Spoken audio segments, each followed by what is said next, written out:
Hey guys, so welcome back. So this is part 2 of our Holy Spirit videos. If you didn't see part 1, I highly recommend looking at it first. Click on that and kind of watch the beginning because I basically give a little bit of an overview about the Holy Spirit. And I start talking about the first two gifts, which were wisdom and understanding. And now we're going to move on to talk about some of the other gifts. So the first one we're going to talk about is counsel. And counsel is actually one of my favorite gifts that the Holy Spirit gives us because it's so cool. So it basically allows us to know what must be done in the world at a certain time, place, and situation. And it also includes asking for advice and direction when needed. So making sure that we're asking for what we need and that guidance that the Holy Spirit can give us. So it perfects and includes the virtue of prudence, which means the ability to have caution and good judgment. So counsel has like a whole bunch of different aspects. And furthermore, and I think this is one of my favorite things about counsel, and it's so cool that God gives us this opportunity and this gift. In Matthew chapter 10, verse 19 through 20, it is said, "When they hand you over, do not worry about how you are to speak or what you are to say. You will be given at the moment what you are to say. For it will not be you who speak, but the Spirit of your Father speaking through you. For it will not be you who speak, but the Spirit of your Father speaking through you." So this is like literally what counsel is. God's like speaking through us. Like that's crazy. The Holy Spirit literally speaking through us. So my little story is that when I was in high school, I gave a talk. It was a women's talk, and I knew what I was going to say. I had it all written out, and I got up there and I started talking, and I don't remember exactly what I said. I think it was sort of on topic to what I was saying. And I remember praying before I started the talk, and I was just saying, "Come, Holy Spirit, like speak through me and let these girls hear what they needed to hear." And I was so able and so moved from that the Spirit just kind of like took the wheel and was just like, okay, this is what needs to be said. And I had a bunch of girls come up to me afterwards, like crying and saying that that's exactly what they needed to hear, which was so cool because it wasn't me. I don't believe it was me that was speaking in that moment. I think it was the Holy Spirit. I know it was the Holy Spirit. And so the gift of counsel is awesome.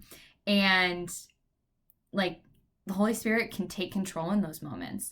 And especially if we're open to it, like when we're having a conversation with somebody and we just say, "You know what, Lord, I don't know what to say, but speak through me. Give me the strength and the power and the ability to say exactly what this person needs to hear." And more times than not, the Holy Spirit just delivers full force and gives that person exactly what they need. So the gift of counsel is really awesome. And it's my favorite gift.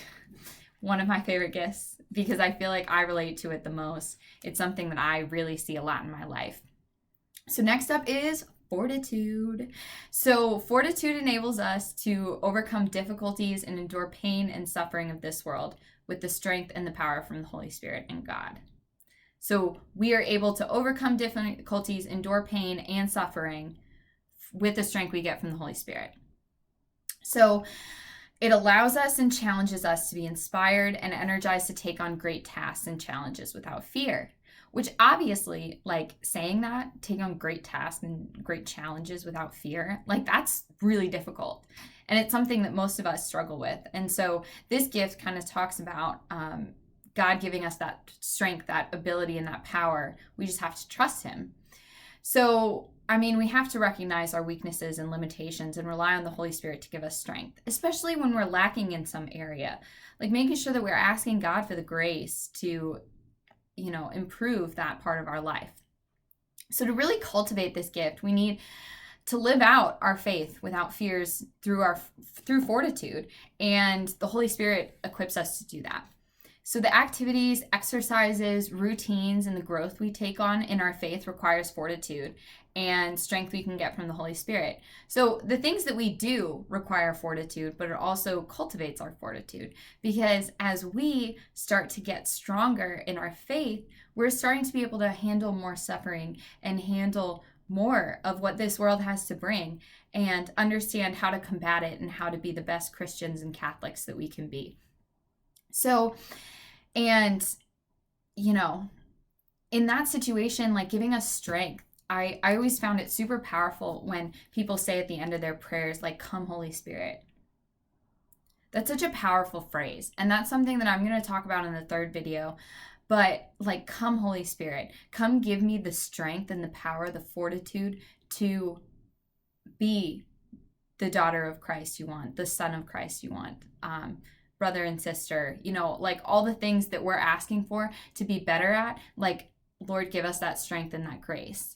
And saying come, Holy Spirit, really invites the Holy Spirit to be present in that moment and use the gift of fortitude to help us overcome difficulties and truly strengthen our faith. So we need fortitude to strengthen our faith, and then as we strengthen it, we gain fortitude. So it's kind of a beautiful like cycle that we get to experience. So knowledge is the last gift I'll talk about in this video, and knowledge is basically embracing the truth of faith and identifying what is consistent and inconsistent with the teachings of our faith.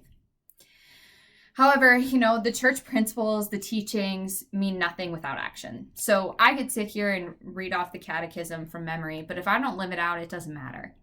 And so we obviously need to have knowledge to glorify God, glorify our faith, and spread, basically evangelize. And we need to know about, you know, the church teachings. But we also need to put that into action in our everyday lives. And so it's super important that we have the knowledge, but also continue to take that on, because it's not just knowing something, it's also using it and using it powerfully. So it gives us the ability to judge things according to the truth of the church and the truth of God. So we're able to use our knowledge to judge situations and judge certain things. I'm not saying being judgmental, but kind of seeing where the truth lies. So I thought it was interesting because when I was researching this one, I thought it was very similar to wisdom. And but I found a quote and I really liked it. So how it differs from wisdom is that wisdom is the desire to know God's will, while knowledge is the actual facts we know and choosing how to use those gifts in line with God's will. So they're kind of different. They're pretty different. So in the Bible, it says in Proverbs chapter 18, verse 15, "The heart of the intelligent acquires knowledge, and the ear of the wise seeks knowledge." So the heart of the intelligent acquires knowledge, and the ear of the wise speaks knowledge. Okay. So you have the intelligent acquires knowledge, but the wise actually seeks the knowledge. So, I mean, it confused me a little bit. Wisdom is kind of that finding of what we actually want to figure out, seeking the knowledge of the church, of God's will, of basically of our teachings. Knowledge is actually knowing those things and understanding those things, but also learning how to apply them and put them into action. So my next video will go through the rest of the gifts. We're also going to talk about some other aspects of the Holy Spirit, including Pentecost, and a little bit about confirmation, and definitely about the prayer, "Come, Holy Spirit," because that's a very powerful thing to add on to your prayers. And I think it's something that a lot of us don't really know about, but I want to talk about it because it is important. So I hope you guys have a wonderful week, a wonderful, relaxing day, and happy Easter. It's going to be an awesome time, and may God bless you guys. Bye.